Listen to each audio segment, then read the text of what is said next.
একদিকে আমি আসছি অরিন্দম দা, আমি দুটো প্যারামিটার দিয়ে বলবো, এটা সবাইকেই বলছি। ছত্তিশগড়ের এক্ষুনি বলছিলেন নীলাভ যে ভূপেশ বাঘেলের কথা, আমরা প্রায় 9 বছর ধরে কাজ করছি। ছত্তিশগড়ের এই যে জল জঙ্গল নিয়ে রাজাবাবু বলছিলেন, একদম ঠিক কথা বলছিলেন, জল জঙ্গল জমির অধিকার। আমরা টাইগার টাস্ক ফোর্সের কাজ করি।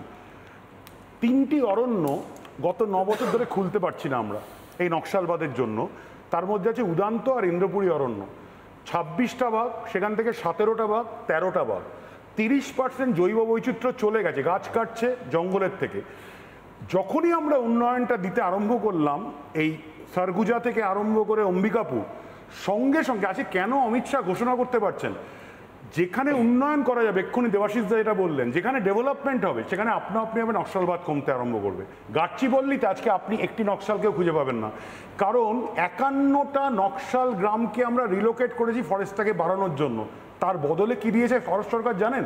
2015-16তে প্রত্যেককে একটি সরকারি চাকরি, প্রত্যেককে একটি বাড়ি এবং প্রত্যেককে 10 লক্ষ টাকা।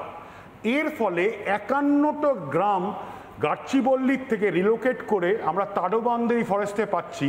এবং আমাদের রোজগার ভারতবর্ষের কত হচ্ছে সরকারের জানেন?